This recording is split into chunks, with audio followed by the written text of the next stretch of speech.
Good evening, ladies and gentlemen, and welcome to the main library of the University of Hong Kong.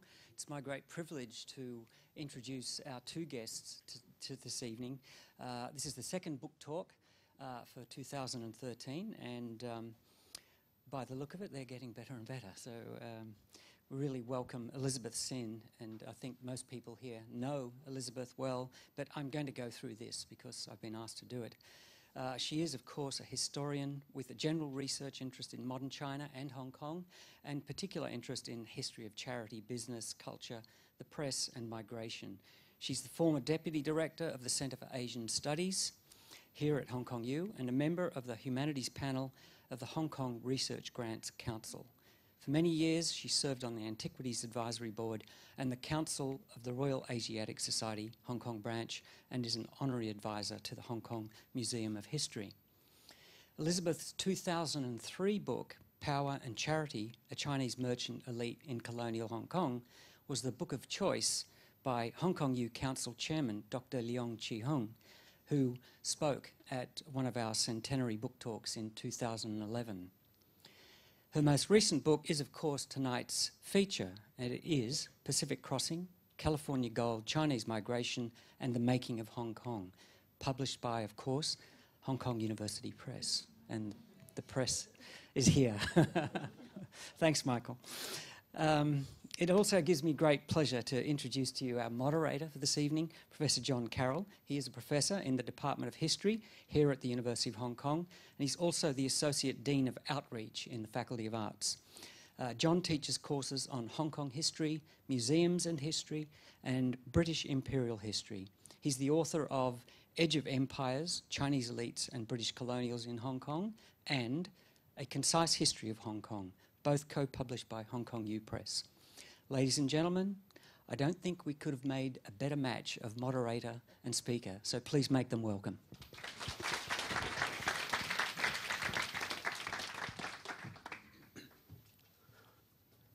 Do I need this just for a few minutes? I guess I do. The mic still, right? Okay, good. Well, it's a great pleasure to introduce, or I should really say reintroduce, Dr. Elizabeth Sinn. But I'm not going to say too much because you're not here to hear me, you're here to hear her. All I want to say is that I don't think there is anyone on this planet who has done more to put Hong Kong history on the map than Elizabeth has. The figurative, literally planet, really in many ways, as well as to make it a field of its own. The protocol for tonight is going to go something like this. Elizabeth will talk for about an hour or so. I'll ask a few questions, and then we'll open up the floor. And before I hand you over or hand her over to you, I just want to remind everyone to please turn off your mobile phones. This is Hong Kong, so we can expect a few, but please try to turn them off if you can. Thank you. Come ahead, please. Oh, you done? I'm done. Okay. Oh, do you want more? I want more. All right.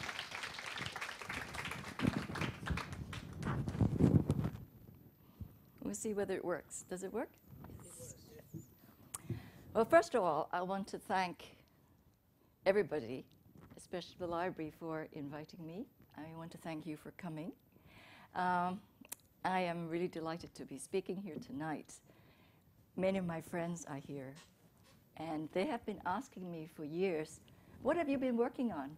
And I say, oh, I'm working on this book. And they say, what is it about? And I say, oh, Chinese migration. And year after year, they ask me that. And year after year, I give them the same answer. So this is a book that's been taken a long time to materialize. And I'm really happy to be here to be able to talk about it tonight. Second reason why I'm so happy to be speaking tonight is because I'm speaking in the library, in the Hong Kong University Library, and particularly in the Hong Kong collection. I came to Hong Kong University in 1971 as an undergraduate, and I never left. And all these years that I've been here, I have relied so much on the Hong Kong University for its rich resources. I've spent many, many happy and rewarding hours in the Hong Kong collection. And I'm sure that without the Hong Kong collection, Hong Kong studies would not be where it is today. So I want to thank all the librarians, from Tony Ridings onwards, to Dr. Gan Lai Bing, to Tony Ferguson, to Peter here, who have the vision to make the Hong Kong collection something so important to them. They don't just have a Hong Kong collection, but they put the best people and good money into it. We have Dr. Wan, Y.C. Wan, and Iris Chan, who are so wonderful, and they really make you feel that they care a lot about the way research and researchers think and what take care of their needs. And I'm really, really grateful.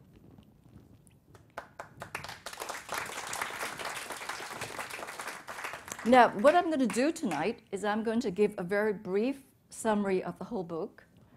Then I'll talk briefly about some of the highlights. And lastly, I'll focus on the trade between Hong Kong and California.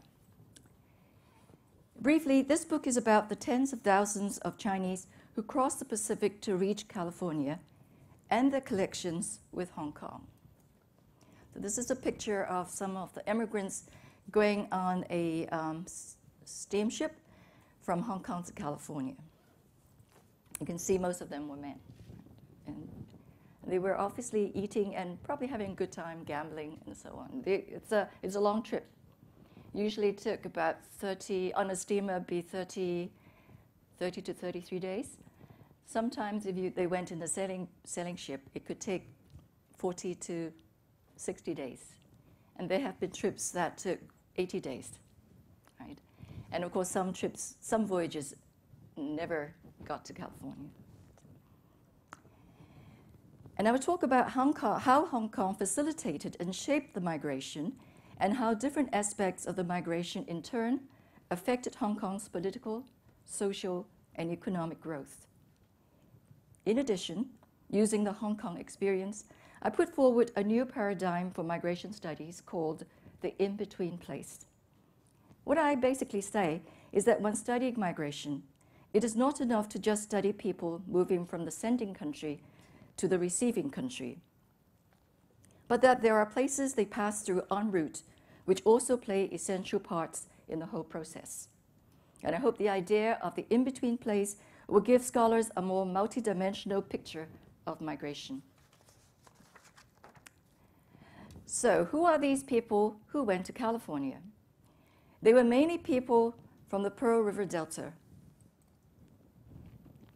who left their homes to seek better economic opportunities. So I think you can see some of the places that look familiar to you here. We are right here in Hong Kong, and north of us is Bo'an and Dongbuan, and then north of that you have Guangzhou. And then you have Namhoi, Punyu, and Shunde. Those are the three counties. We call them Samyap, the three counties. And then further down you have the light turquoise, blue turquoise, Kaiping, Xinhui, Taishan, and Anping, which are usually called the four counties, or Seiyap. All right? And sometimes Seiyap, if they include Heshan, Hokshan as well, it will be Yap. All right.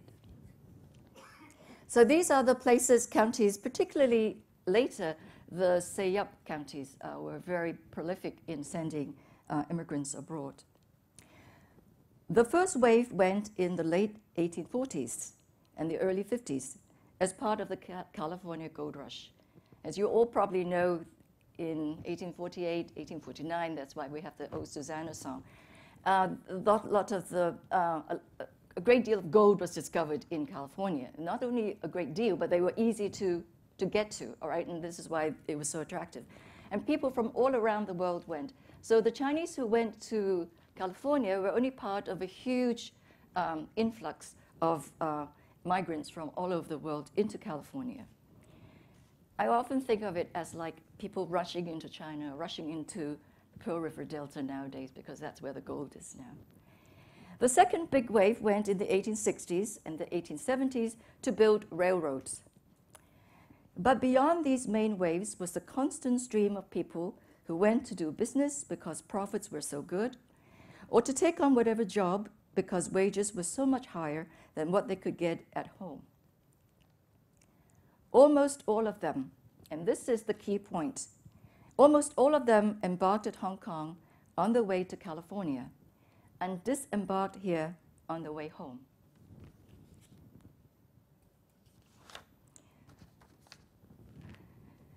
A lot of glamour and romance were attached to Gold Mountain, or Gamsan, the name given to California by the Chinese.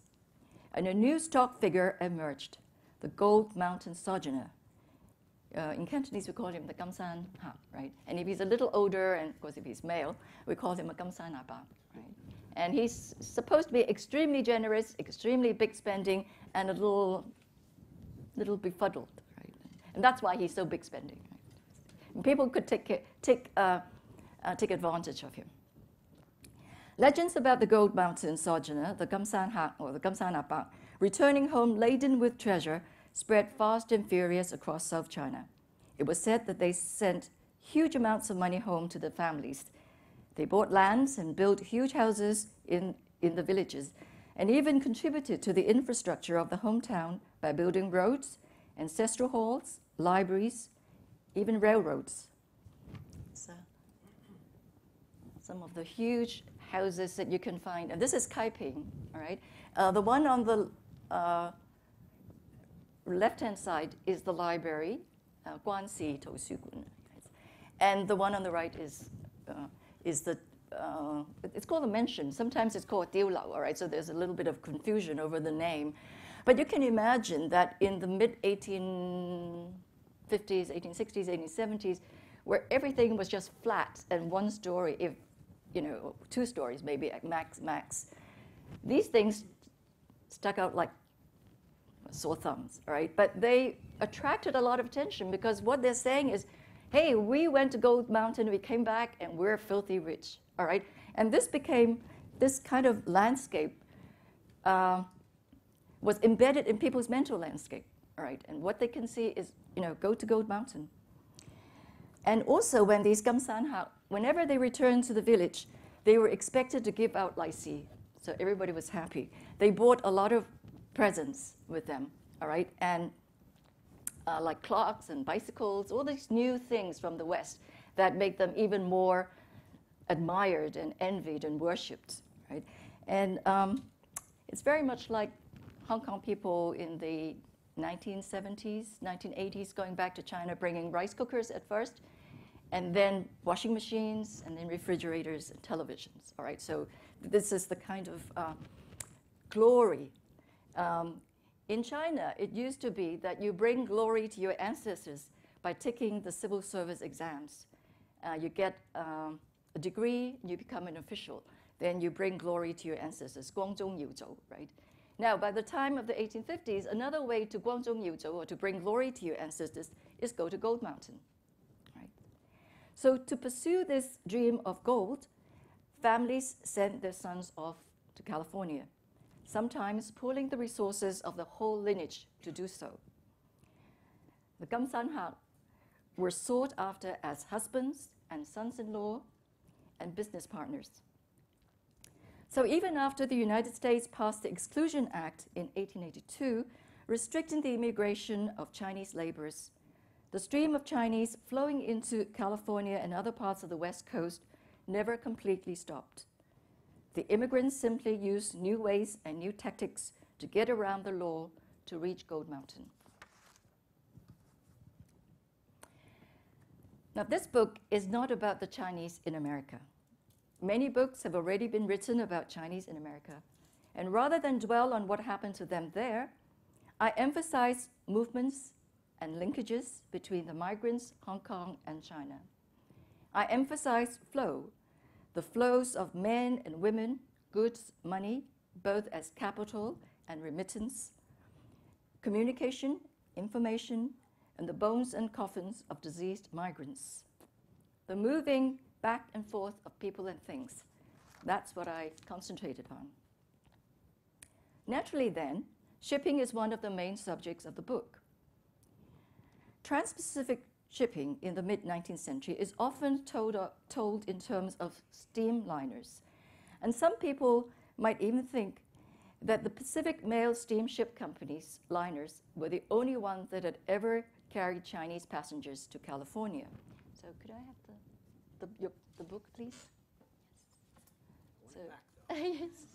So this is one of the steamships of the Pacific Mail Steamship Company. Right? It took a lot of Chinese there, but they were not the only ones. In fact, a lot of sailing ships took Chinese and other people to California. So if you look at this picture of the San Francisco harbor, you see basically sailing ships. Right?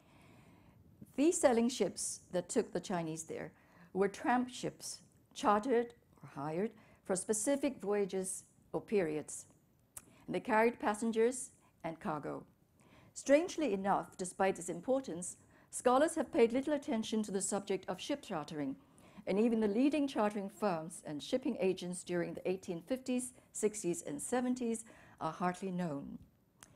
I tried to fill the blank. These companies included McCondray and Company in San Francisco, a firm founded by Frederick McCondray, who was captain of an opium ship owned by Russell and Company, and so knew the waters around the Pearl River Delta very well. Another company was Bosco and Company. Between 1861 and 1864, Bosco and Company sent almost 50% of the ships that sailed from Hong Kong to San Francisco, either as agent or as charterer. And many people know Charles Bosman as the father of Robert Ho Tung and some of his brothers, but nothing has been written about his shipping business. Most significantly, shipping was closely tied to many other activities, thus adding more layers to the trans-Pacific connections. One example is Li Xing and his firm Wo Hing. So he's Sun Wu in this, why they anglicize it as Wo Hing. Wo Hang, yeah. Wo Hing is a Hong Kong firm owned by the powerful Li Xing and his family. And Wo Hang entered the chartering business by sending ships to California and Australia. It was also engaged in export and import trade, especially the export of opium, insurance, labor brokering, and passage brokering. In San Francisco, it set up branches to consolidate their trans-Pacific business empire. Now we'll come back to Li Xing in a minute. In examining the shipping of passengers, I also raised the question of the nature of the trade and tried to clarify the confusion over the term coolie trade. People assume that all different strands of Chinese migration from the mid-19th century, whether it was to Southeast Asia or California, Australia, Cuba, Mexico, or Peru, and regardless of the background of individual migrants, was part of the coolie trade. In other words, they lump everybody together and call it the coolie trade. The implication was that the laborers had been sold into bondage against their will, and very often it is equated with slavery.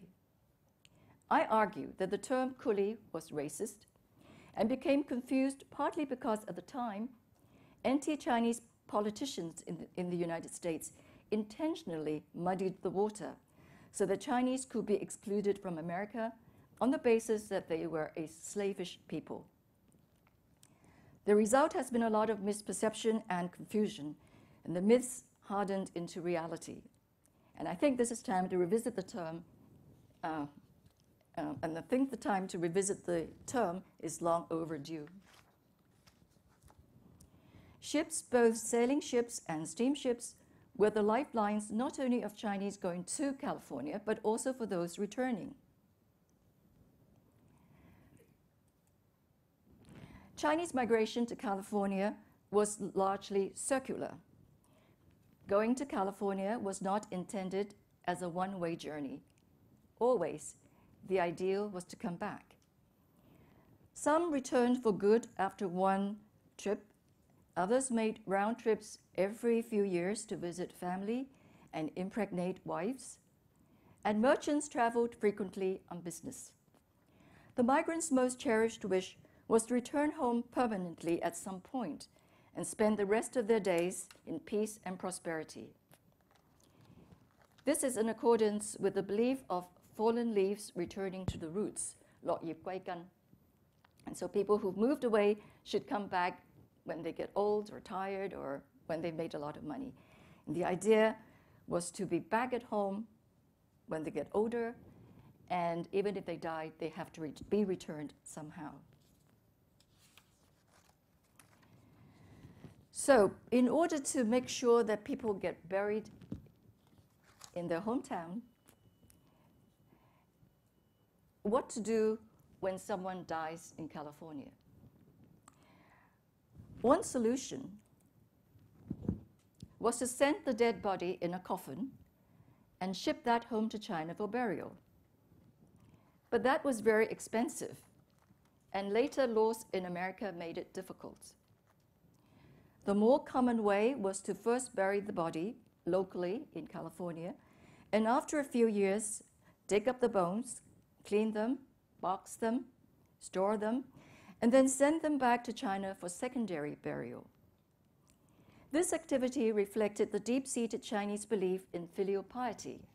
You want to be buried close to your ancestors. It also reflected the fear of turning into lonely, wild, and hungry ghosts. Now, I always think that is a more important reason. And therefore, you have to be close to your children and your grandchildren to make sure that they will make offerings at your graves. All right? And because your children and the grandchildren were in the home village, you better be buried in the home village. All right? And this bone returning exercise involved a lot of money, organizational skills, and trust. Here, you will see, those of you who read Chinese, will see this as a guide to picking bones. And it shows what bones must be picked. I mean, okay. The Chinese, let me just explain very briefly. The Chinese believe that when someone is buried, the whole body should be buried. All right? So that's why they don't like post-mortem examinations, because that means cutting up the body. Now, so this list is the list of bones that must make sure when you're picking bones to be very careful, all right? At the end, the last line, whoever does this bone picking or organize this bone picking must be very careful. Don't be careless, all right, because it is very, very important. Sanji, all right, remember it's very, very careful. Now, apart from picking the bones, you will see that here, right? You see the first line of the paragraph? Apart from picking the bones, you also have to pick the pigtail, all right? Now, remember, this is the Qing dynasty, and men were still wearing pigtails, all right? So usually when people died, the hair will all be there in the coffin, all right? And when the bones had dried, the hair would still be there. So in order for your body to be complete, the pigtail must be in there as well. Okay. I think this is a wonderful document because it really shows you the deep feeling of this, the need for an integral body.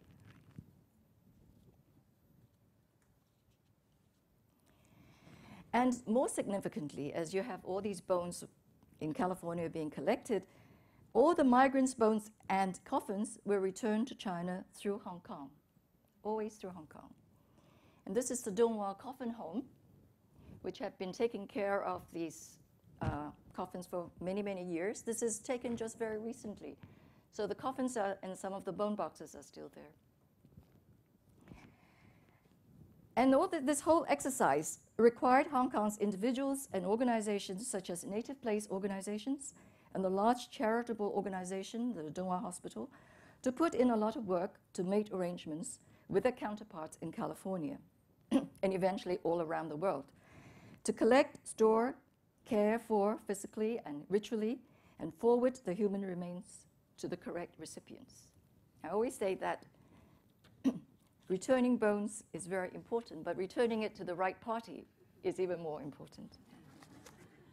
And there's a catch there, because usually when the bones come back, or when the bones came back, there will be $5, $7, $10 that will be given to the family who will bury the bones, all right? And therefore, some people might be imposters just to get the cash, all right? $5 to $10 is a lot of money in those days. Okay. it's worth saying that this is my grandfather when it isn't.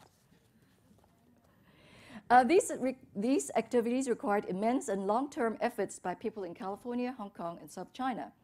And the networks they formed and cultivated, and this is where the network's very important, were multi-layered and multifunctional. Another subject that I dealt with in the book is the migration of women. Why so few? Now, there were many, many more times, hundreds times more men than women who went to California. In some years, there will be several thousand men going, no women at all. All right? Most years, there will be 20, 30, when there will be thousands of men going. All right? So the numbers were really, really tiny. And this is a subject that has received a lot of attention from Asian American scholars. And the tendency among them is to blame the American government for the small number of Chinese women who went to the United States in the 19th century. I think this is only a small part of the story.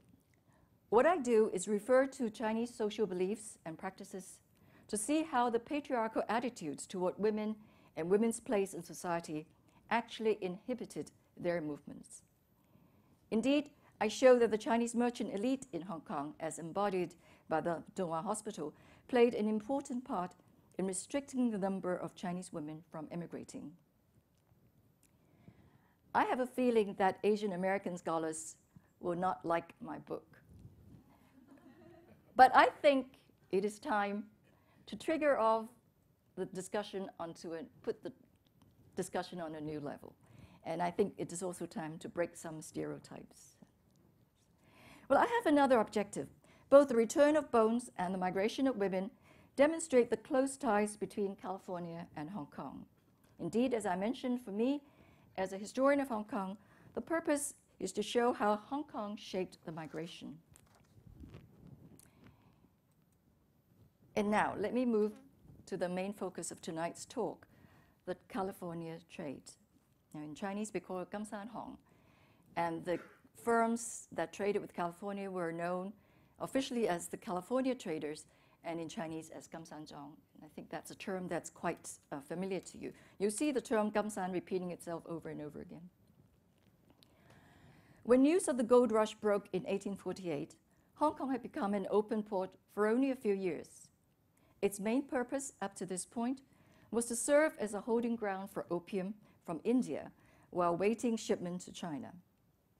Whatever trade had existed was really coastal trade. The trade route went westward, you can see that, to Southeast Asia, across the Indian Ocean, and then part of it to the Atlantic.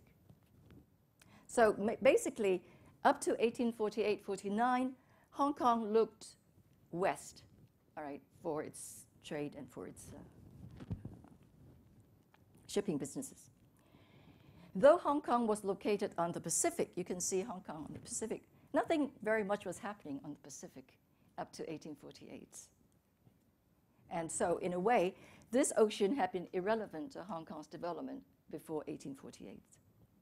And then suddenly the gold rush happened and transformed the Pacific into a hot, happening ocean. And for the Cantonese, it became the highway to Gold Mountain. Hong Kong became China's gateway to the Pacific and America's gateway to China. And the thriving trade arose. So from 1848-49 onwards, Hong Kong looked to the east, across the Pacific. All right. Suddenly, this ocean becomes extremely relevant, full of opportunities. And this is not to say that the westward trade just stopped. Everything was going on at the same time, east and west. Okay. Now, what were being traded? Some of the goods imported into California were specifically for Chinese consumption, such as prepared opium, opium pipes, rice, joss paper, bird's nests, shark's fin, salted eggs, fungus, pots and pans, clothing, and Chinese medicine. So here I have a cargo list on the right-hand side. It shows cargo sent to Australia, sent to Melbourne and Sydney around the same time, and to San Francisco. And I have written out a list, all right? So tea, firecrackers, sundries, opium, silk, all kinds of things. Actually, one time I was telling a friend of mine and I were talking about my book and talking about the California trade, and I was trying to explain to her what kinds of goods were sent from Hong Kong to California or through Hong Kong to California. And she said, these are all the things that we need to bow tong with, right? To make soup with, right? Like dates and orange peel and almonds and dried figs. If you make Chinese soup, you will know what I'm talking about. Right. Other goods from China were imported for sale to non-Chinese consumers as well, like tea and sugar, paintings, furniture, and all kinds of silk articles. You'll be amazed how many paintings were sent from Hong Kong to California. The Chinese curio shop had been a Chinatown feature since the very earliest days. What is important about this? This is on the left hand.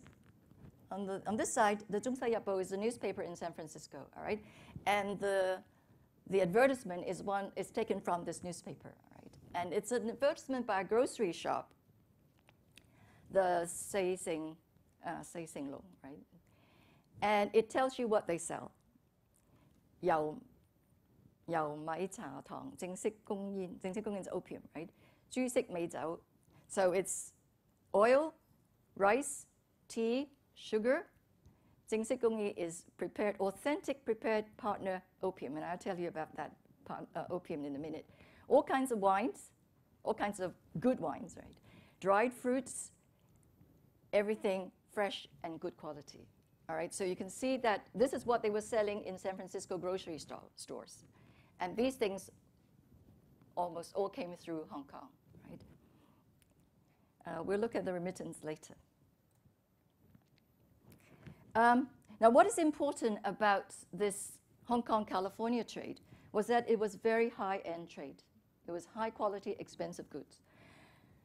Of course, not all Chinese in California were rich, but compared to the average Chinese in contemporary China or Southeast Asia, they enjoyed a much higher income.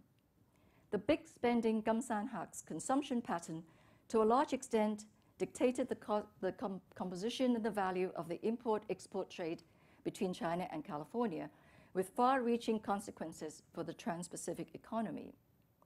For example, the Chinese in California preferred #1 China rice. Now, that's the best quality Chinese rice grown in Guangdong. Theoretically, Guangdong was not supposed to export any rice, and this is to make sure that everybody in Guangdong had enough rice to eat. But because the Gamsan Hak needed this rice, it was exported illegally to California. And cheap rice from Siam, Thailand, and Annam, Vietnam, was imported to feed the poor. So you can see the sort of chain reaction of this consumption. And this high-end consumption in California boosted the value of the China-California trade and other trades linked to it. So across the board, it upgraded that, raised the value of the trade. Now, I have to speak of prepared opium, right? I cannot not talk about prepared opium. Now, authentic prepared partner opium. The best opium, well, let me say this. Just like Chinese in China and Hong Kong, Chinese in California smoked opium. That means they did not drink it and they did not eat it. All right. In other places, people ate or drank opium. Chinese always smoked it. Before raw opium could be smoked, it had to be prepared by boiling and made into a paste. Different opium boiling firms marketed their products under different brands, just as cigarettes are today. So handbags, just handbags, but they could be Gucci handbags or they could be Chanel handbags, all right? Or chocolates, it could be Lin chocolate, it could be Lady Godiva chocolates, right? So opium was not just opium, all right? First of all, opium had to be good raw opium coming from partner, all right, from this particular, it has to be Indian opium. Can't be Turkish opium because Turkish opium is very inferior. And even Indian opium, Malwa opium, was not as superior as partner opium. All right, so this 正式供應 thing is a reference to the partner opium because it was auctioned. The 供應 means this was opium that was auctioned in India. Right? Now, Hong Kong had the reputation of producing the best prepared opium, and the migrants preferred Hong Kong's prepared opium, which was the most highly regarded and expensive opium of all. So this is a tin. You probably can't see it very well, but actually it's a tin of prepared opium. And on the top, you see this name, Lai Yun, Lo Po. All right, Lai Yun is one of the prepared opium companies. And at the middle, you see Ting Gao Gong Yin. All right, again, this term Gong Yin. And the two top Hong Kong prepared opium brands, one is Lai Yun and one is Phúc Long. And these opiums the prices were quoted in the San Francisco Chinese newspapers every day, just like the stocks in Hong Kong. All right, so people have bought it or they speculated on it and so forth. So it's a very important kind of commodity over there. Now, this is very, very important for Hong Kong. In 19th century Hong Kong, opium was a monopoly, and opium merchants had to bid for the right from the government to sell opium, just like today's bus companies and power companies pay the government the right to run buses or to supply electricity. Right. This means the more Hong Kong could export its prepared opium, the higher the opium farmer, the holder of the opium monopoly, would be able to pay for the right, and the higher the revenue for the Hong Kong government. Do you see the logic? All right. If Hong Kong could export more opium, then the opium farmer will be happy to pay more for that monopoly, and the government will get more money from selling the monopoly. The income from the opium farm constituted a large percentage of total government revenue, very often 20-30% every year. Likewise, the high value of prepared opium also increased the revenue of the San Francisco Custom House. Right? So this is a table of opium imported at San Francisco. And you can see the weight in pound. You can see the value in dollars. The important thing is the amount of duty paid to the San Francisco Customs Department. All right? And for most years, it's like 50 to 60%. All right? It's a lot of money for these guys. Right? And also, it explains why there was a lot of smuggling as well. So we've been talking about what was exported to California, and now exports from California. In the early days of the gold rush, almost everything had to be imported to California to feed and clothe the gold seekers arriving from all corners of the earth. Nobody was producing anything. Everybody was up in the gold mountains. However, California was soon able to produce certain commodities for exports, thus somehow redressing the imbalance of trade. Abalone, dried shrimps, some of the exports, ginseng, American ginseng, right? Quicksilver, flour, silver, and gold were major California exports. The flow of silver and gold from the United States westward to Asia formed a new trend that assumed long-term global significance. Gold was taken on board in huge amounts by returning Chinese passengers, especially in the early days. This is a table of some of the gold that was recorded by Hong Kong's harbor master. It's not complete. In 1864, for instance, the amount of gold reported was 1.1 million something. That's not all the gold that came. It was only the gold carried on certain of the ships that returned from San Francisco. All right. So these figures are very partial, right? But you can see they're very high. Once in Hong Kong, the passengers exchanged the gold for silver, which would then be sent home through different channels. Silver was used in China rather than gold.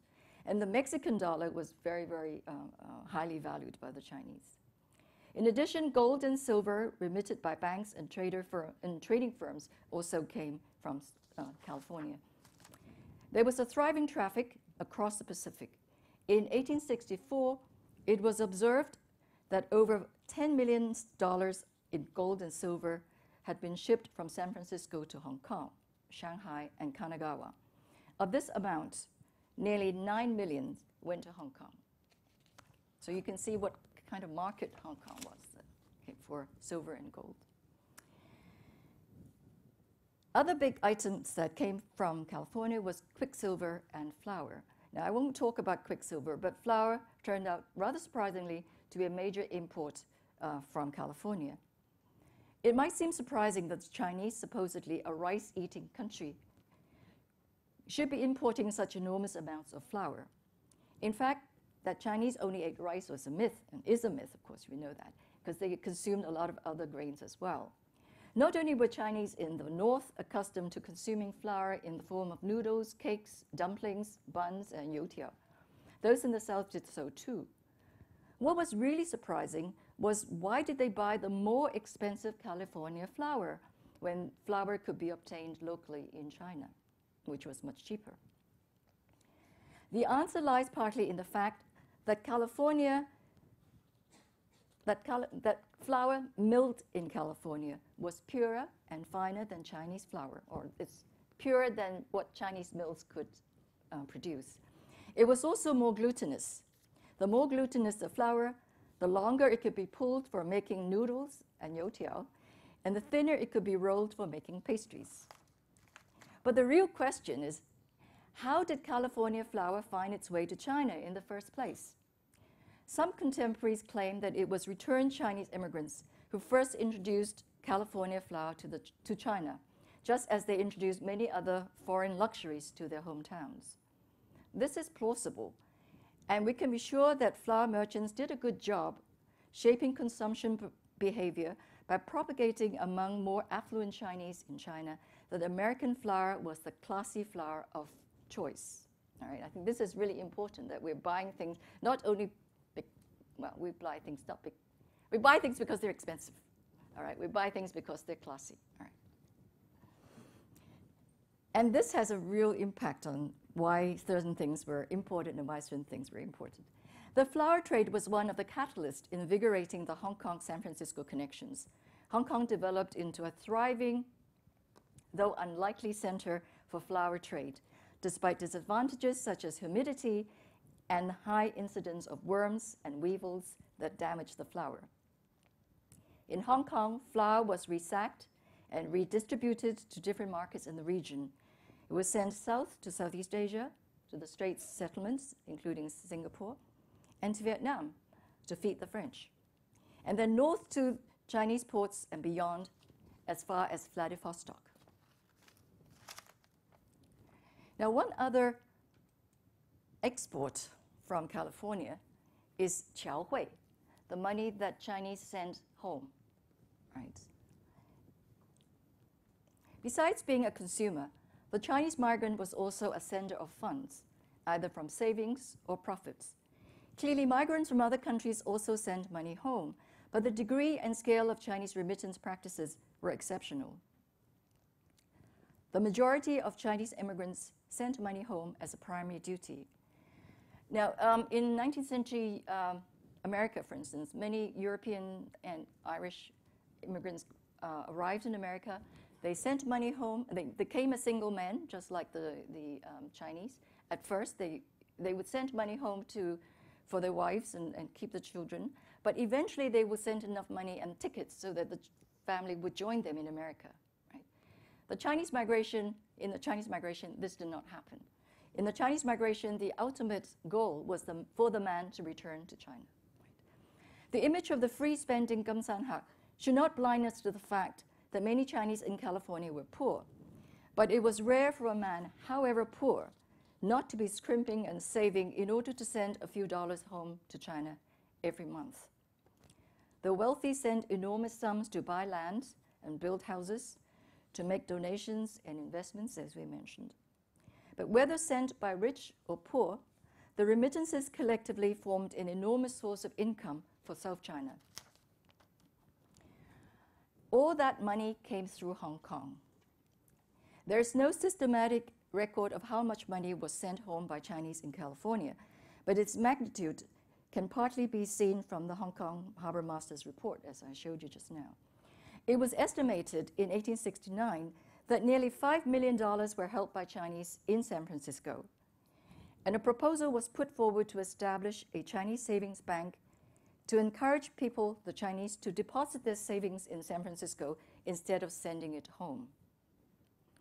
And the Americans at that time were very critical of the Chinese for sending their money home and not keep using it and circulating it in California. Now, this attitude is understandable. By its very nature, qiaohui was unrequited export in terms of international trade because it only went one way. It only was going to China. Nothing came back. And in this case, in favor of Hong Kong and China.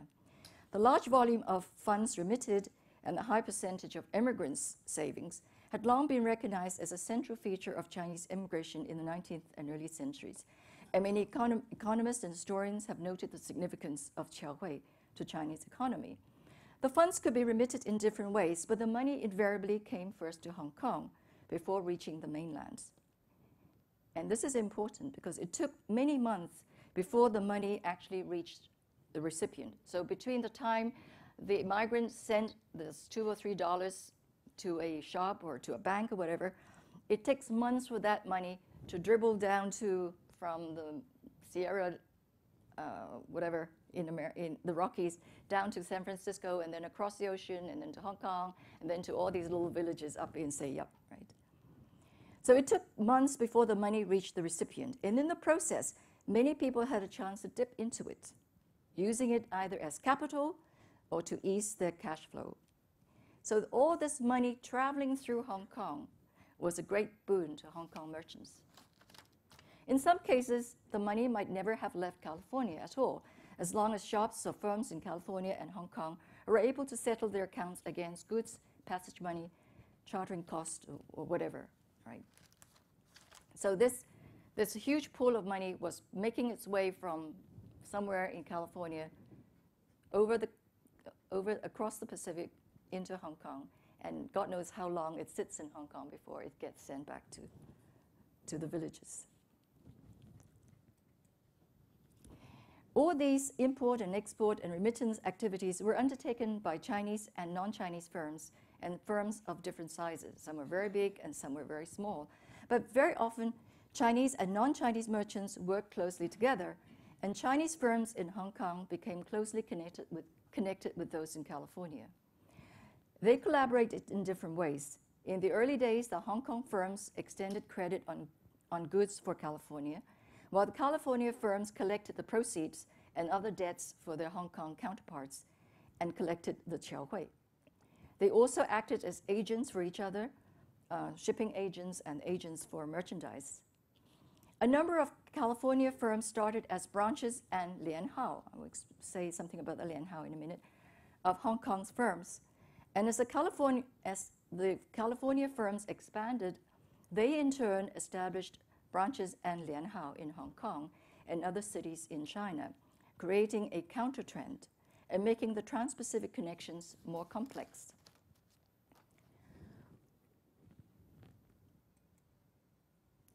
Forming lianhao was common Chinese business strategy, not lin or lunhou.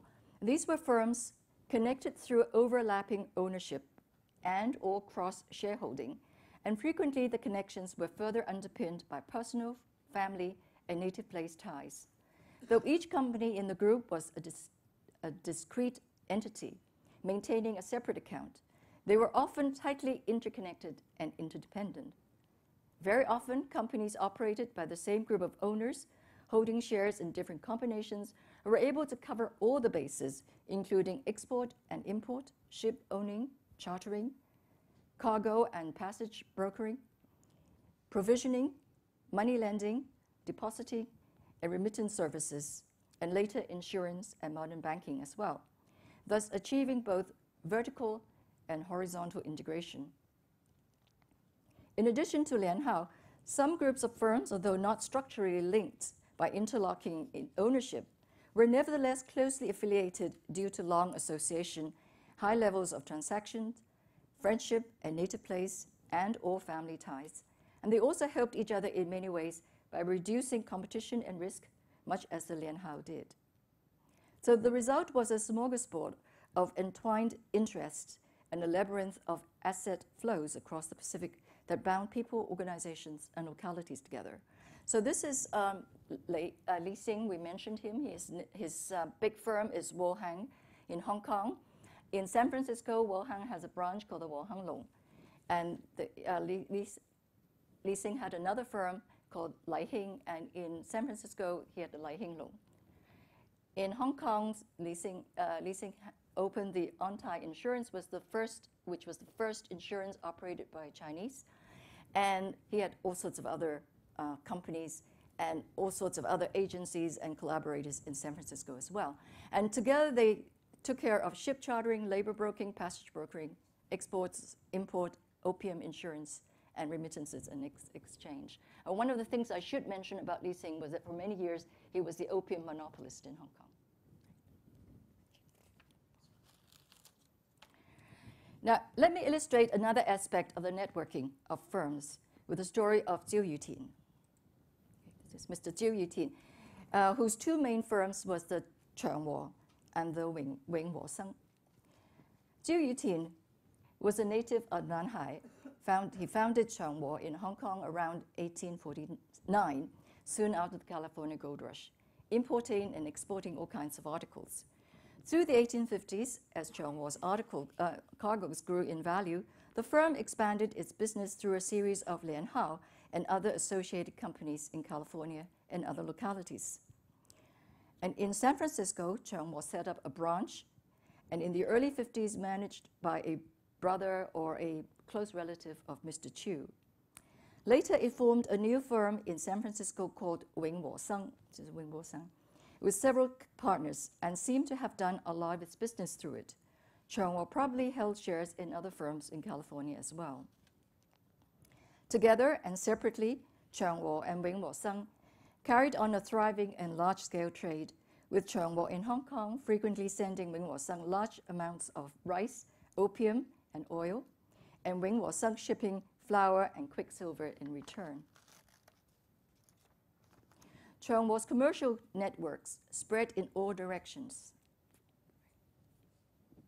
This is Jiu Yutin's Trans-Pacific connections. So if you look at the China side, at the same time that he was looking east across the Pacific, Jiu Yutin was also busy trading with China and Southeast Asia through his Nanbak-hong firm, Guangmao Tai.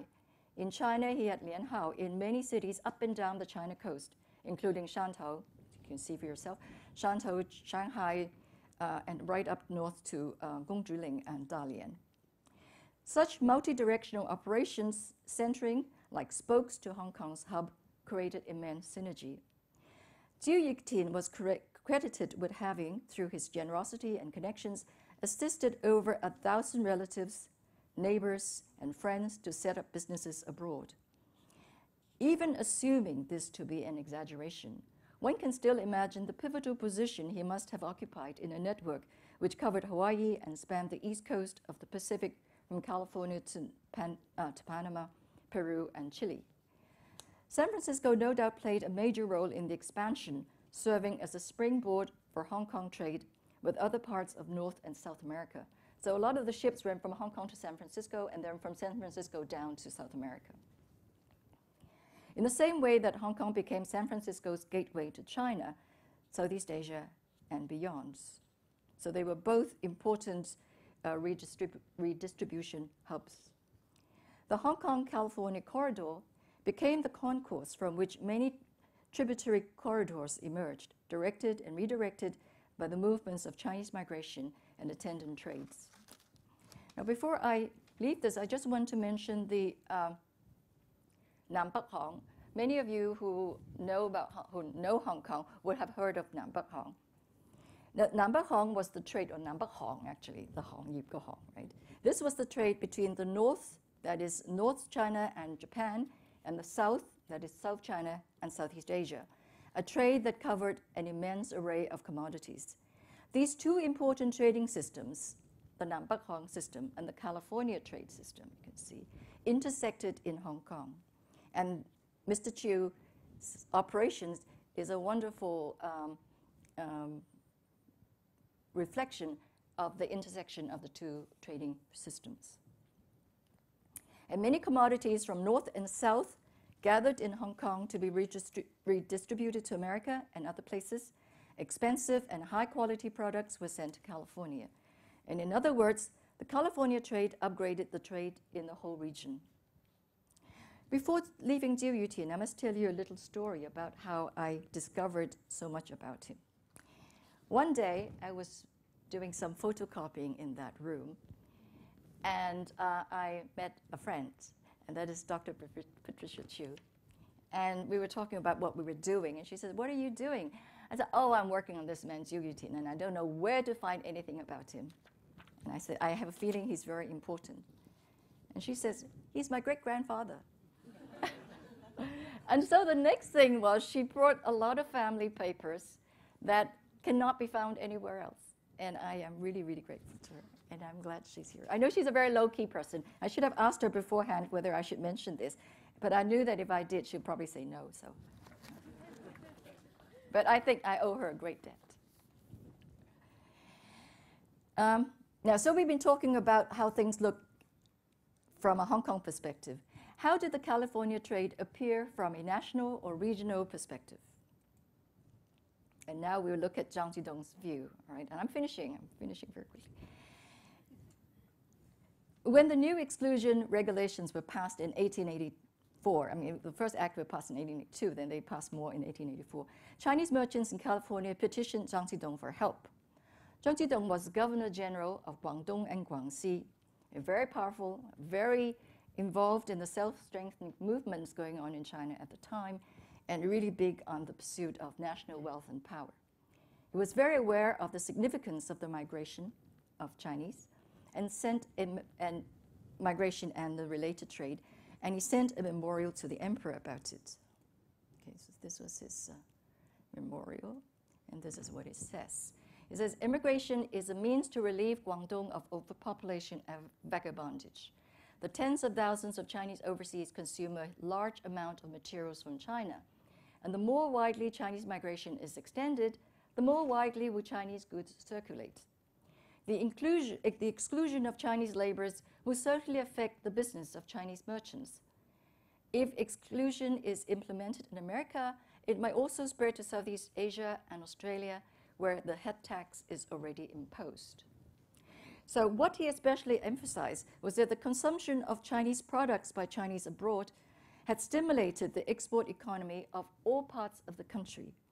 He warned that if the United States continued to exclude Chinese, and if other receiving countries were to follow suit, Chinese economy would be ruined. Far from being a local matter for the South, Zhang made it clear that Chinese migration to Gold Mountain affected the whole of China. Clearly, trade with California had wide implications for the whole Pacific region. My conclusion. When the Pacific Ocean turned into a highway for Chinese seeking Gold Mountain, it marked a new era for the history of South China, California, and Hong Kong, and for the ocean itself. With a constant toing and froing of people, goods, letters, and money, Trans-Pacific relationships became more intricate and interdependent, and networks were built upon business, charities, personal, family, and native place ties, and many of these networks centered on Hong Kong. I hope to have shown how Hong Kong seized the opportunity of the gold rush to develop into a leading Pacific port for migration as well as for international trade, and as importantly, a pivot in the Chinese diaspora. I hope to have shown the importance of Chinese immigration to Hong Kong, as well as the importance of Hong Kong to Chinese immigration. And lastly, to have shown how Hong Kong's experience as a pivot in the Chinese diaspora as an independent and in-between place can contribute to the study of migration on a global level. Thank you very much.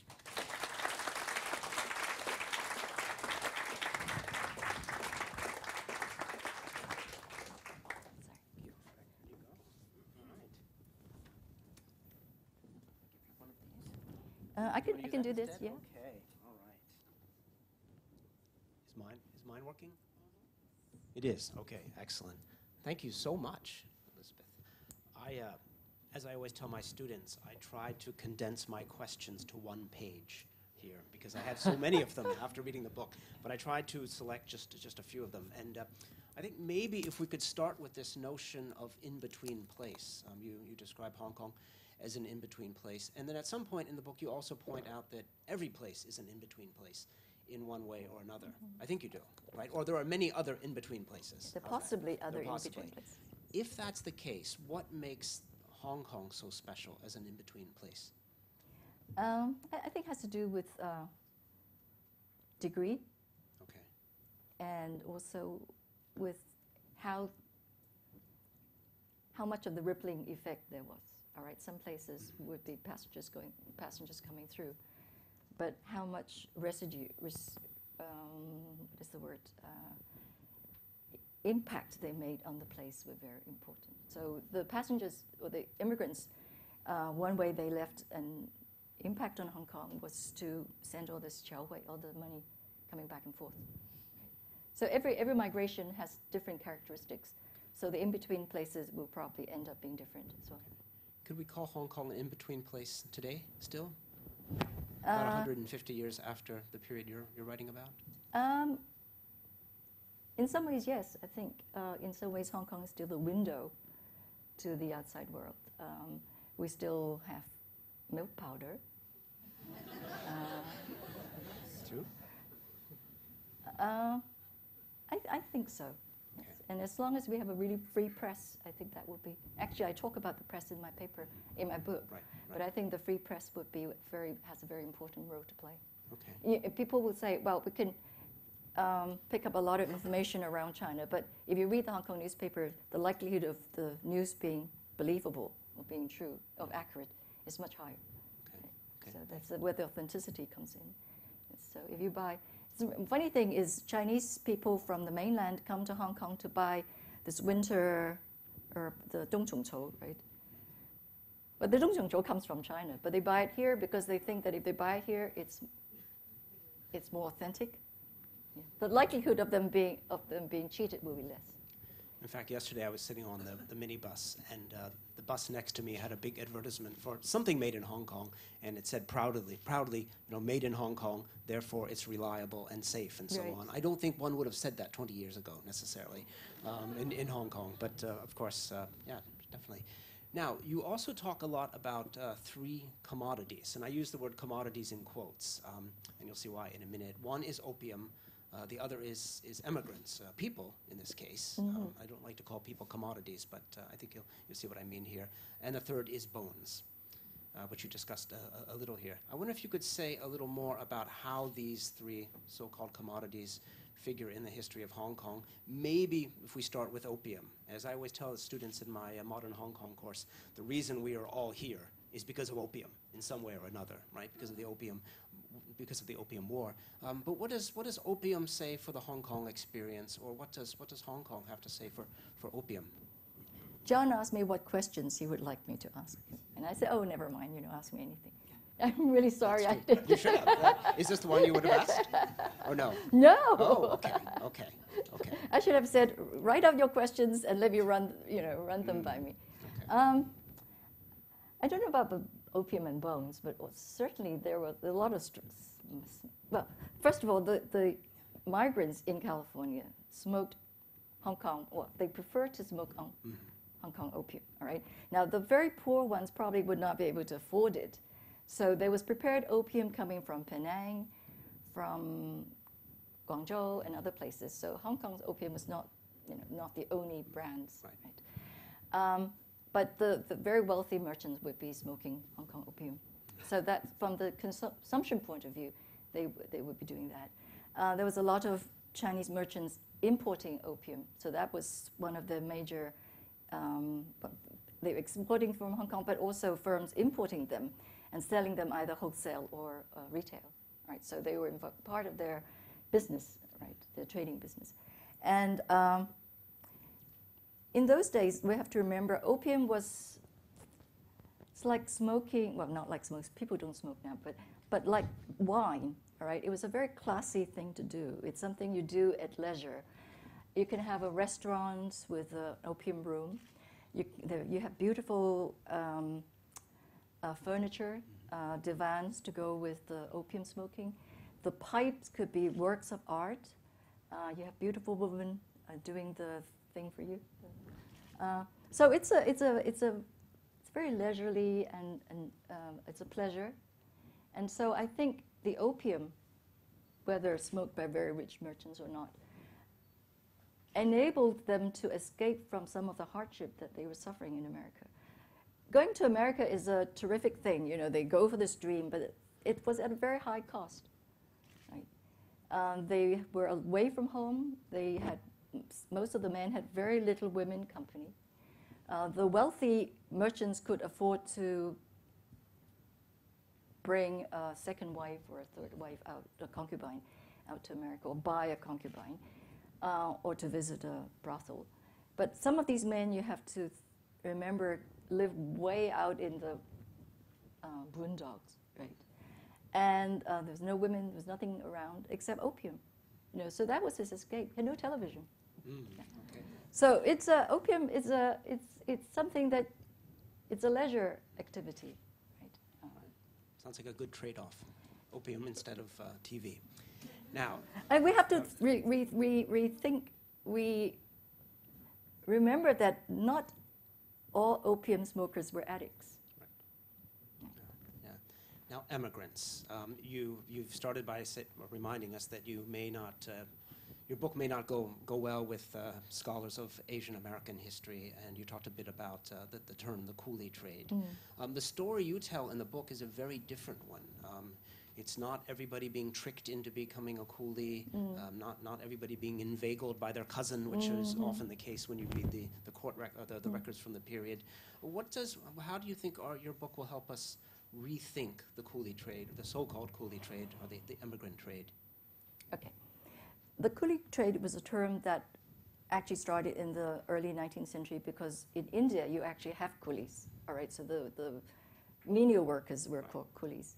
And they were sent out from India to work in plantations like Mauritius and some of the other British, usually islands out in the Indian Ocean.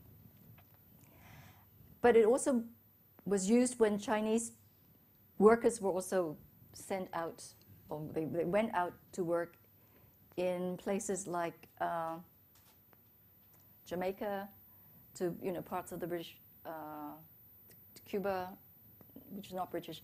And this is because by 1833, supposedly, all slavery was outlawed, all right? So no more African slaves. So where do you find cheap labor?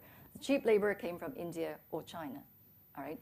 So there was a huge push to get cheap labor to these to work on the plantations or the mines or whatever it is.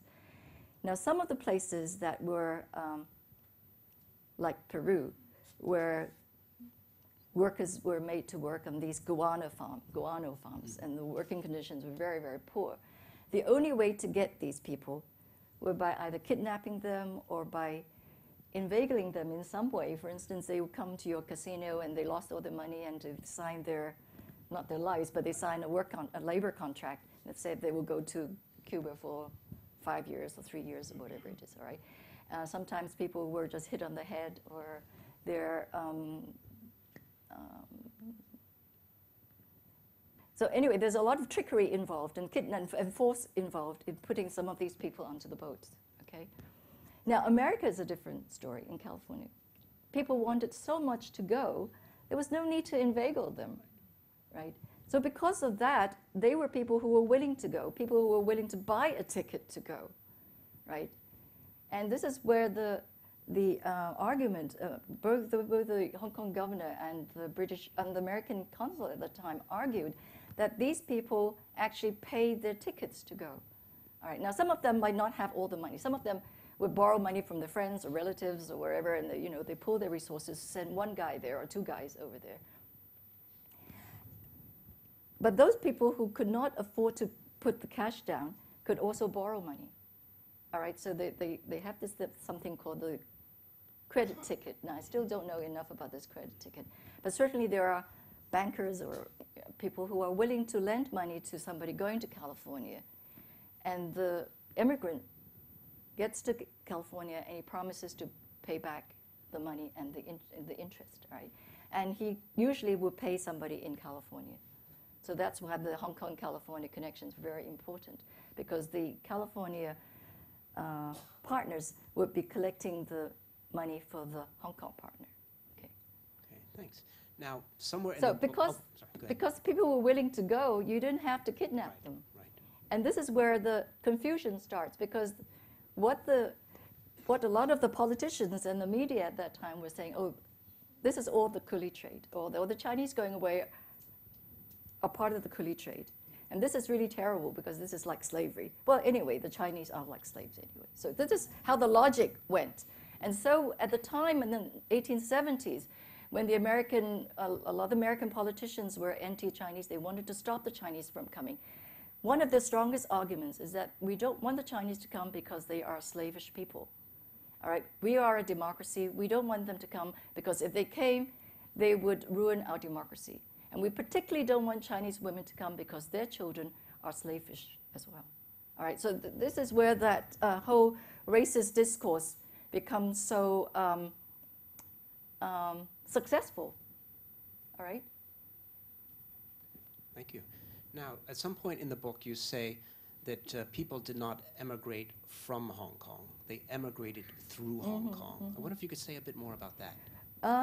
Well, first of all, you have to think back. Anytime before 1860, Hong Kong was just Hong Kong Island, and there weren't many people here. And then after 1860, we have a bit of Kowloon, and then from 1898, we have bits of new territories as well. So the population of Hong Kong, actual Hong Kong, was very small.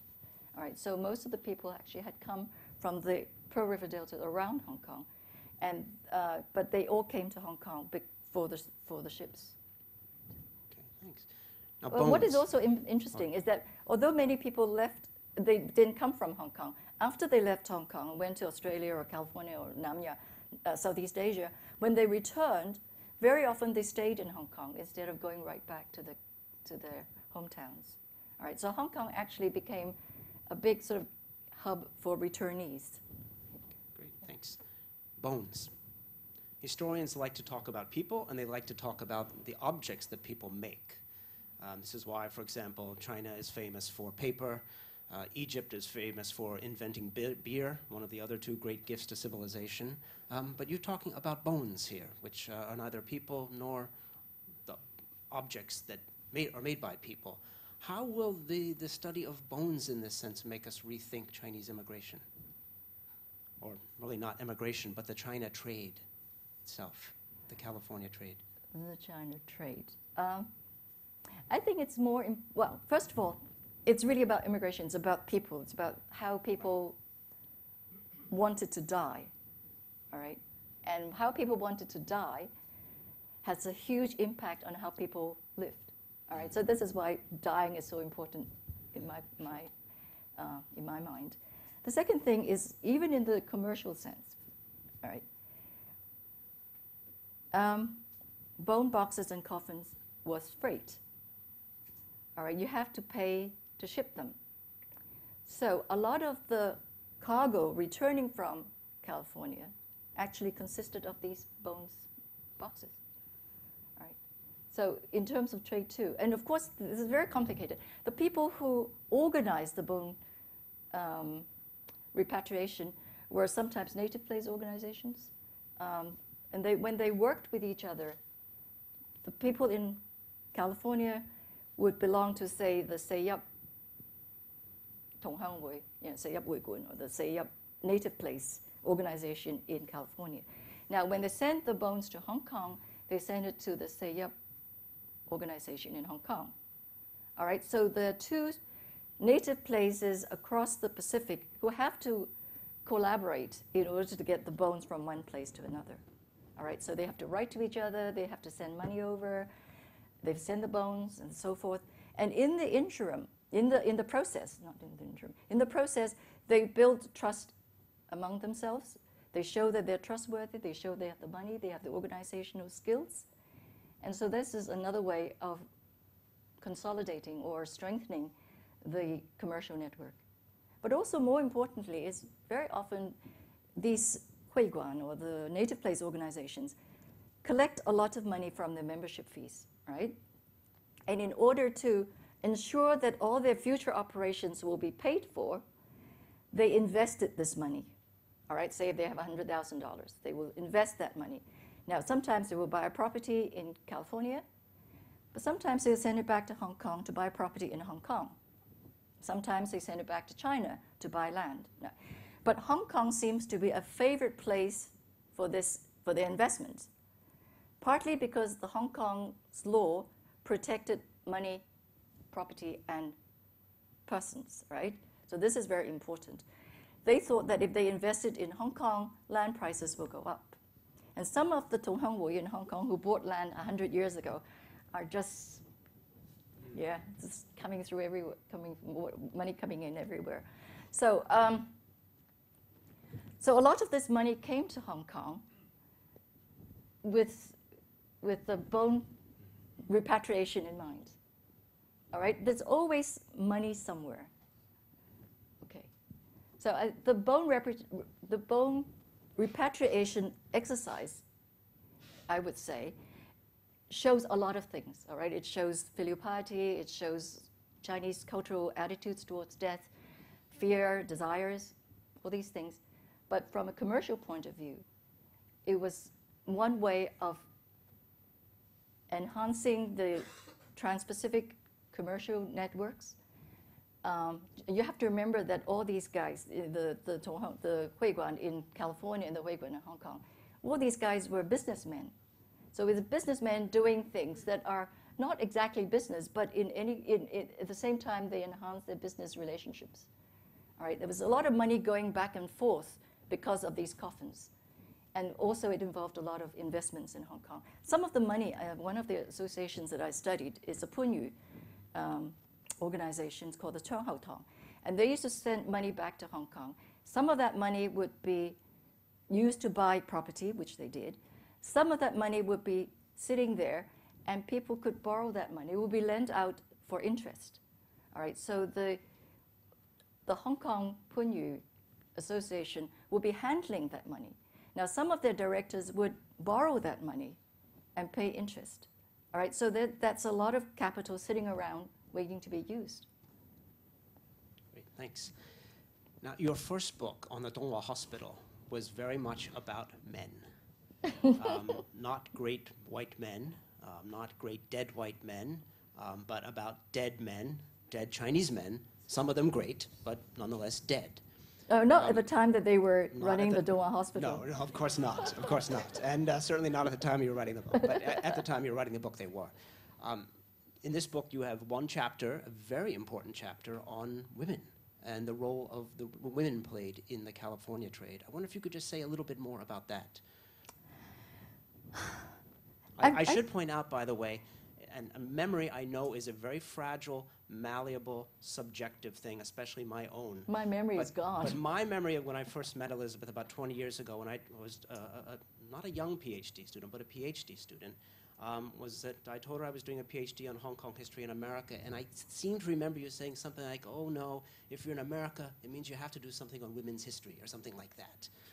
And of course, it could just be my memory, here is a book that has a chapter that I think in many ways does make us think differently about women in not only Hong Kong's history, but in the California trade. So I wonder if you could just say a little bit more about that. Not about my memory, but about women in the California trade. I hadn't figured, when I started, I didn't think that I would write a chapter on women. Okay. But the more I read the literature, especially by Asian American scholars, I got really frustrated because the exclusion was a terrible thing, but you can't blame everything on the Exclusion Act, right? And I felt that the way to look at the migration is not just one end of the migration, but both ends. And so the social and political and economic circumstances and the conditions in China were very important for understanding who went and who didn't go. Right? Okay. Now, and we know where they went, California, and of course, no self-respecting Hong Kong person has not thought about California at least once or twice. No offense to Toronto or Vancouver, but it's no coincidence that Wong Kar-wai played the song California Dreaming almost ad nauseum through his film Chongqing Express. Can we think about Hong Kong's history anymore without thinking about California? Well, I think it should figure out a little bit, figure a little bit more in any book that people write in the future. And perhaps we could say the same about the history of California, right? That we need to think more about the history of how Hong Kong figures. Oh yes, absolutely. Yeah, yes. yeah. I'm going to turn everything over to the audience in a second. But before I do so, I also want to just point out that this is not only a wonderful book.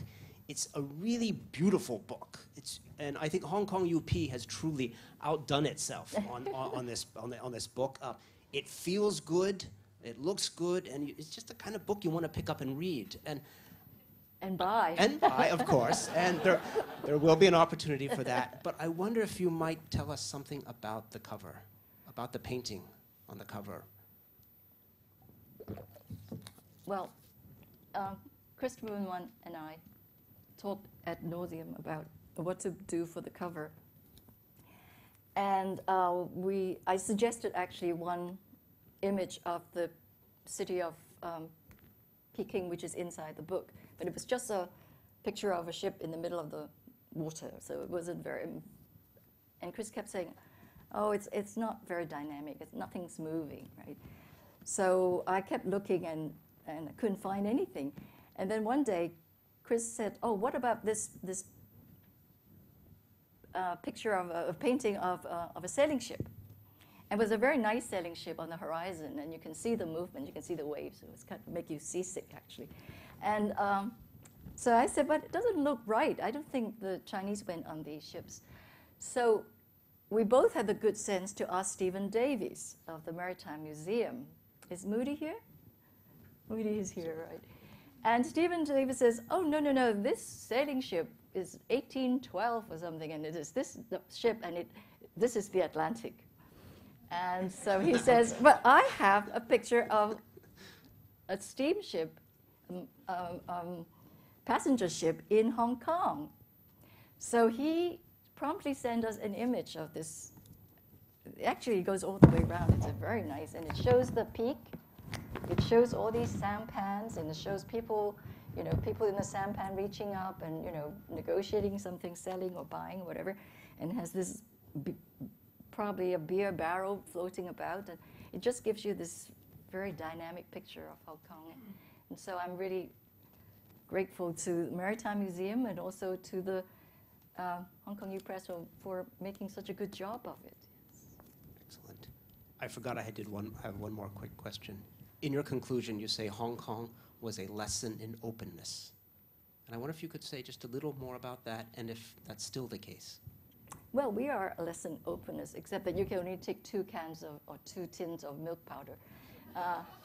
But I think it was very open in the 19th century, there were very few international free ports, all right? And Hong Kong was one of these international free ports. And was open to ships of all nationalities.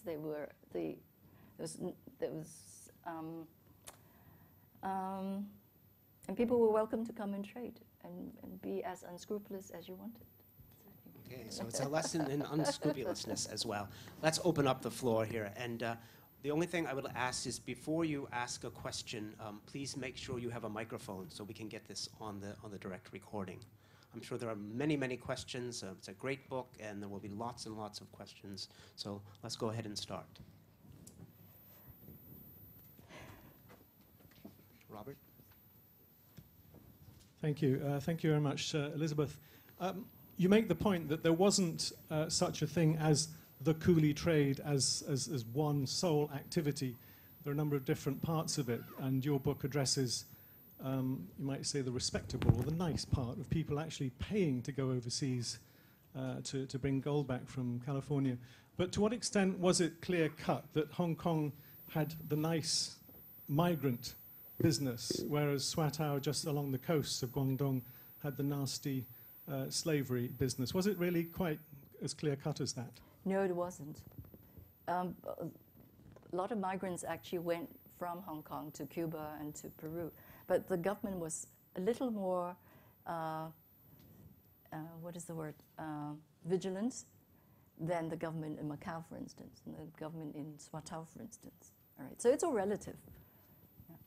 But I think passengers in Hong Kong did feel more protected, and the Chinese newspapers too definitely felt that going to Macau was very risky, and you will get, if you go into the casinos, you get hit on the head, or you'll be fed something, and you go to sleep, and you'll be dragged onto the boats and so forth. So was there no hitting on the head in Hong Kong? I would say there were probably fewer, because they've done some investigations of immigrants in Peru and Cuba, and I don't think any of the people, they talked to thousands and thousands of immigrants. It's 1874, and none of them embarked from Hong Kong. Thank you, Robert.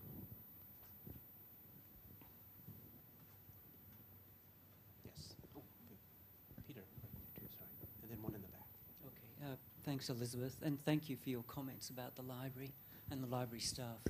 And I particularly enjoyed the anecdote about the serendipitous research that you did by finding out about Chow.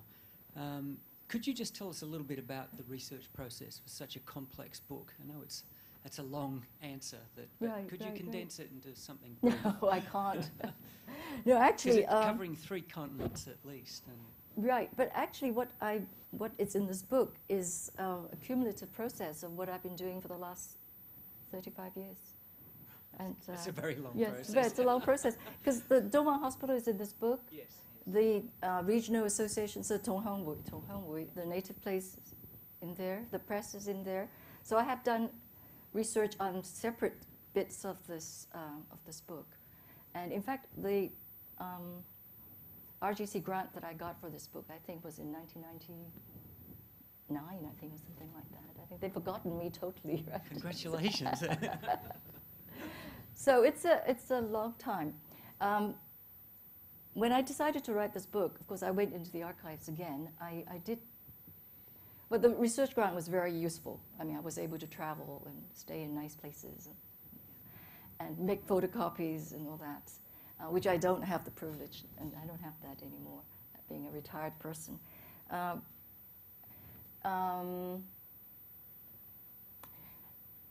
Doing research, archival research is fun, and then I thought I'd finish about 3 years ago. And then suddenly I discovered that you can see a lot of things digitized on the internet. So I went back and went through all the stuff that I could find on the internet again. So that kind of sent me back a few years, but it really made the research so much more solid. Yeah. So my advice is either you start with the internet or you don't look at the internet. Wikipedia then. No. But every other day you go in, something's new up there. It's really scary. In the back, please. My question is about the people who emigrated to America were mostly from the Pearl River Delta. But I would like you to tell me more about the group of people who went. Because you said that there were 2 commodities: the coffins and the remittance. Now, most of the people, as I gather, that when you go to America, they're mostly farmers. They're illiterate. And you have the merchants who are wealthy. So can you tell us more about these 2 groups of migration? The low economic class and the rich class. Right. Okay. Because, with remittance, it's basically a matter of trust. There is no document or paper that the people would have in their hands. The person in America would be saying, "Oh, I'm sending 100, US dollars." On the Hong Kong side, or it should be the Hong Kong side, not the China side, that would transmit the money to the homeland. Yes, I have a slide that I was going to. I showed the slide, but I didn't.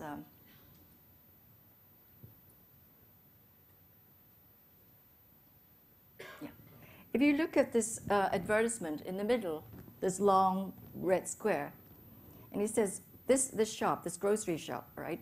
We also accept money for remittances to various villages in Toisan. And they send it, this is California, right? And they send it through this shop in Hong Kong called the Gong Wing Chang Gam San Zhong, all right? So what happens is somebody, now this person could be a farmer or a miner or a laundryman or a restaurant worker, right? And he has saved $2 for that month, all right?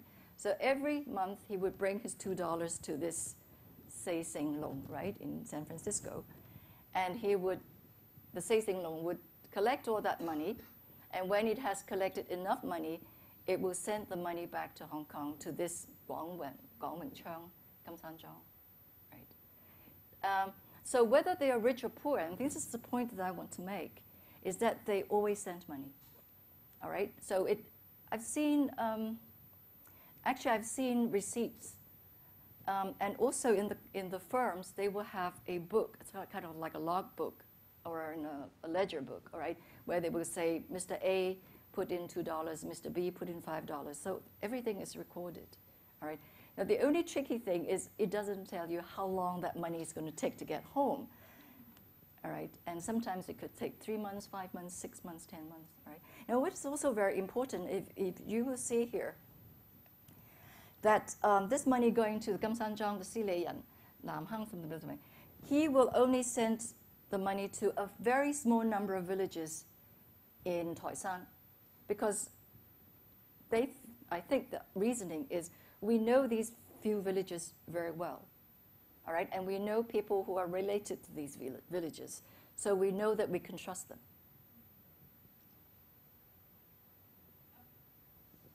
Well, the question is about, because you don't have banking in those days, Right. So I'm just well, you wondering, don't have that kind of banking, but they have other types of banking-like activities, right? So they have, this is the point, you have to trust, right? You have no alternative. Because you mentioned about, the coffin and the bones being returned to the village, and it might go to the wrong person. Yeah, yeah. It's because there isn't any piece of paper to say that this will be delivered to the right person, in the village. Okay, what happens is when the recipient gets the money, he signs a slip, and this return slip would somehow be sent back to the sender. Now, it might take a year, but it always gets back. All right, the system is very primitive, but it's also very efficient. Right? It's amazing. It is totally amazing how they did it. This is amazing because some of the people who send the $2 could be way out in the boondocks, right? And the same with the bones. A lot of people who died in the mining country or in I keep saying of the Rockies, the Sierra Nevada or whatever. It's really so far away. It's really in the wild. And when people die, they don't even know where they're buried. So you know that Mr. A has died. So the Native Place organization will go to the mountain to look for the grave. There might have been a grave at some point, but it might be washed away. There might never have been a grave. So what they did was they had a box, and they would call his spirit. It's called Jiu Wan Song, right? They call his spirit, and they would take this box with the spirit inside and send that spirit box home. Now, this Jiu Wan Song is no joke. I mean, they took it very seriously and was treated with the same respect as the coffins and the bone boxes. Yeah. So you have to remember how, and then, you have these bones in this really, really wild place out there. And then the village in China could be in some wild place as well. All right, so it's a very long, tortuous, and circuitous route that all the bones and the money and the people took. And it's really hard for us to imagine nowadays when we have email and WhatsApp. Veronica, do you have Veronica in the front, and then Kai Wing in the back? It's a follow-on question, really, Elizabeth. Going back to the remittance of money and this restaurant worker with his $2. What was the charge? Presumably it wasn't a free service, so was it a flat percentage? If you sent more money, did they charge you less? Because presumably the same amount of energy an organisation would go into sending $100 as sending $1. It can't have been free. So how was it costed? I think it was, I don't know exactly, all right? There was also always a fee. But as in banking today, if you know the people better, you can get a better rate. And that's why you go to the people you know, right? And you go to the people who will say, you know, there's all kinds of arrangements. So you can say, okay, Mr. A is going to send $2 home every month, all right? Now, maybe 1 month he didn't pay in. But the shop knows him, so they'll send the $2 for him anyway, right? Because he's trustworthy. But it would be cheaper for them to save it all up and send it in one go. They do that, but they pretend that this is $2 for 6 months. I mean, the 6 months worth of $2 or whatever, right? This money will sort of snowball, so everybody's $2 becomes $2,000 at some point, and they will send that money. Now, this money could be sent in different ways. You can send the $2,000 in gold coins, all right, or you can send it as a bank check. Or you can use the $2,000 to buy Quicksilver, right? Send the Quicksilver to Hong Kong, and in Hong Kong, whoever receives it sells it. It could be $2,400. So $400 goes into whoever is organizing this thing, right? They might lose the money, right? But they still have to put the money in. So this is where the capital flow is very important. And I think a lot of money never actually left California. But it still managed to arrive in the village. Yes, somehow. It's all very clever, actually. It's very, very clever. Sounds fascinating. Yeah. And the fact is, a lot of people did get all the money, right? I mean, this is the fascinating part. Sometimes you have people who run away with the money and stuff like that, but it very, very seldom happens. Kai-Wing? I think there are a lot of intermediaries in the transfer of remittances. So to answer partly the question, I think everything is involved. Organizations, banks in the U.S., grocery stores, could be mail drops. In Hong Kong, the banks would be involved. Sometimes they would send the money directly to Toi San and Hoi Ping. Sometimes there would be people who would be bringing the money as agents. Couriers, yeah, there's a lot of couriers. Yeah, agents or coolies to either Qiuzhou or for Southeast Asian, migrants, or to Hoi Ping, Toi San from U.S. migrants. So it's not that simple, just individuals sending money to the families. There's a whole network that's being involved. But I was wondering, Elizabeth, whether your book's deliberately about the 19th century, right? So you're focusing on mostly San Francisco. And I was wondering whether all your sources basically focus on pre-earthquake San Francisco before 1906, and I kind of make the exclusion the cutting off point. So the story ends at the exclusion. But not. I mean, there's not clear. There's no clear-cut line because I mentioned that the opium and the money and things continued after the exclusion. Right, and you're not looking at the other ports in the U.S. No, I'm basically using California as a kind of mirror, not just in the West Coast, but actually in Australia as well, Australia, New Zealand, Canada as well. So I don't know about my next book, but I mentioned at the beginning that Hong Kong was the hub for all the migration to all these other countries, and that's why the Pacific is such a sort of Hong Kong Ocean, because if you think of right from Canada, right from British Columbia, right down to New Zealand, they're all sort of Hong Kong territory in that sense. Right, because the up and down the Pacific coast might be interesting to look at San Francisco's relationship with Vancouver, Seattle, and LA. Yeah, one of the problems with studying Chinese migration is very often it would be Chinese in Canada, or Chinese in America, or Chinese in Australia. But actually there's so much in common among all these different strands.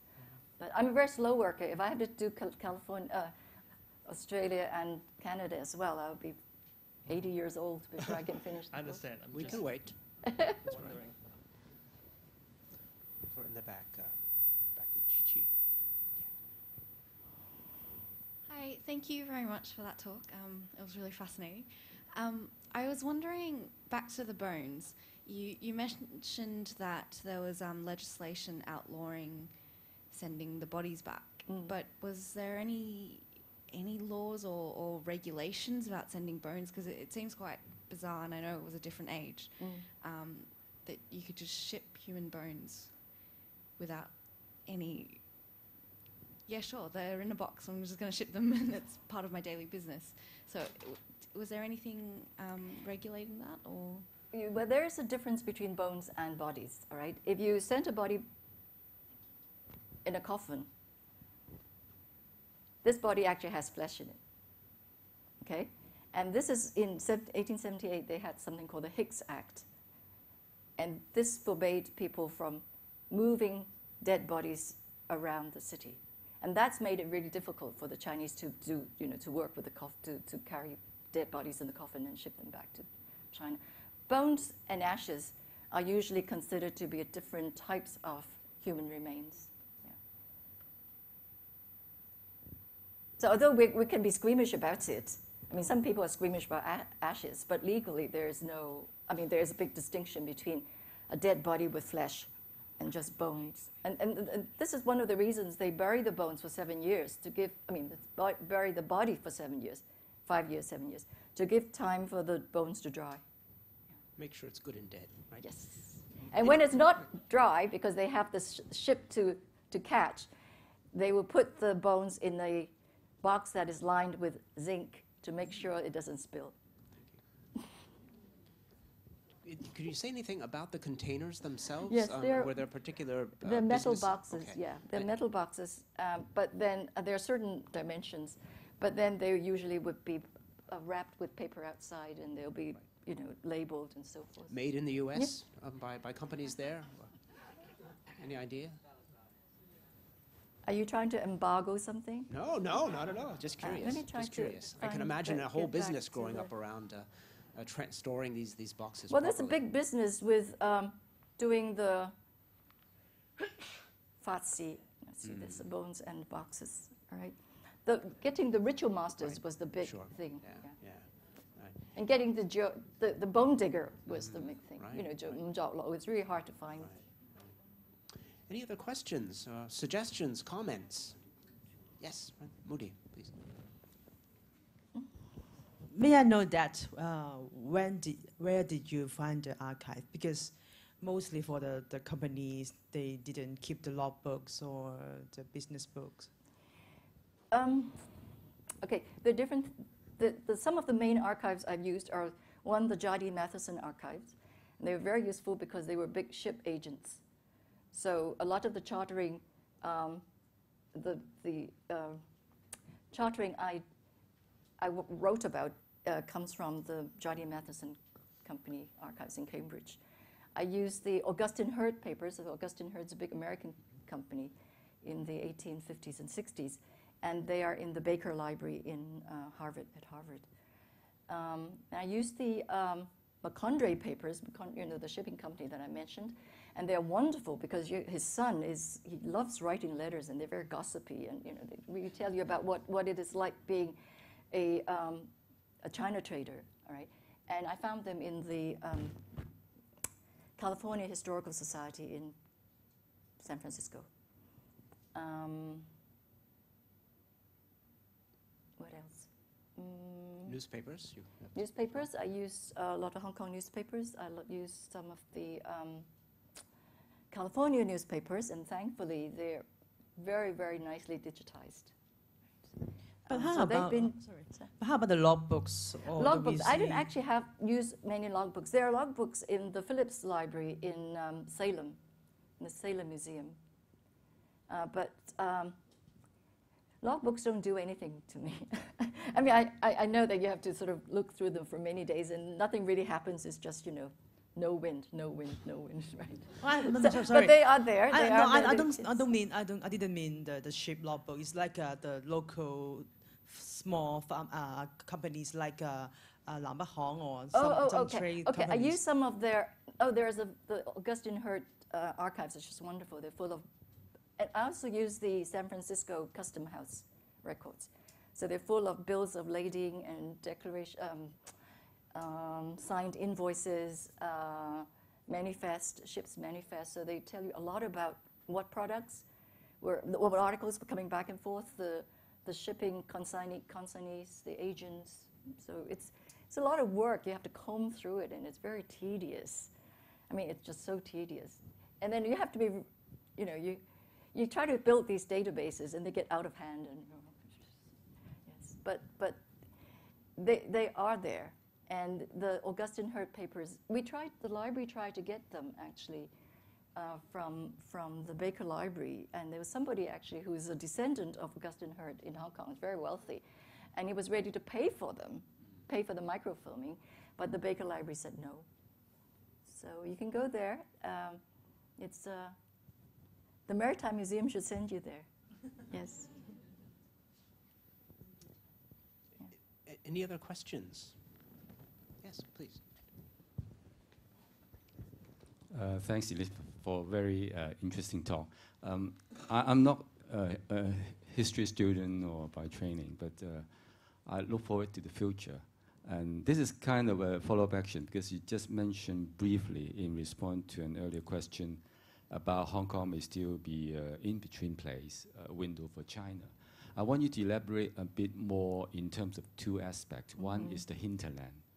Modern Hong Kong today, I suppose we're not just restricted to the inner PRD. Right. And also, there may be many more windows in China these days. So how do you see Hong Kong's future role as a hub for flows of people, money, or whatever? Okay. Well, I don't want to talk about the future, but above the hinterland, Hong Kong actually, all the time that it was the in-between place for South China and California and other places around the world, it really was the in-between place within China as well. So people going from Shanghai to Guilin, for instance, would come to Hong Kong first and take a boat up to Guangxi. So Hong Kong was very much a hub within China. And later, actually, when the shipping was so well developed in Hong Kong, so even the people going to the Fujianese and the people from Shantou going to Southeast Asia came to Hong Kong for their transshipping. So it was a very important in-between place for different parts of China, and not just for South China. For the future, I don't know, but I think, as I said, when we talk about one in-between place or one window, there can be many windows, but each window would have different characteristics, right? And I think Hong Kong will have very different characteristics than a window in some other part of China, because of the historical and cultural baggage, if you want, or the background. Anyone else? Peter? Thanks very much, Elizabeth. Could you tell us a little bit more about the ladies who went across the Pacific? Did they choose themselves, or were they chosen? Yes. Well, the reason why there were so few women in America or in any other place, so few Chinese women outside of China, was because good women were supposed to stay in the village, stay at home to take care of the husband's parents when the husband went abroad. All right, so this is her primary duty. Okay, now, I don't mean good women and bad women in this sense, but women were also sometimes bought and sold. Girls were bought and sold. So sometimes the girls who were sold would be sold overseas as prostitutes or as concubines. All right, so the women who sometimes went voluntarily as prostitutes because they could make very good money in California, all right? And have records of brothel keepers in Hong Kong who actually had made the money in California and came back and run their own brothels and be their own boss. It is an upward kind of avenue for them. But most of the prostitutes who were there had been sold as prostitutes. All right, so this is what the Americans were trying to say. Well, Chinese women are bad women. We don't want these bad women to come. But what they didn't say is there are good Chinese women. We should help the good Chinese women to come, and they didn't say that.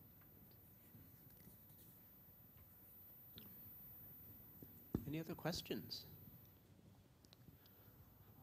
all of this talk about remittances, transfers, and intermediaries reminds me that if you would like to learn more about Pacific Crossing, there are several ways you could do this. One of these would be getting on the internet, which is ever so slow sometimes and clunky, in order to get a copy. The other way, the more direct way to get rid of the middle person altogether would be to walk right out there and purchase a copy for which Elizabeth would be delighted to sign, I believe. Right. And you get a discount. And you get a discount. You don't get that on the internet, do you now? Please join me in thanking Elizabeth so much for this wonderful talk.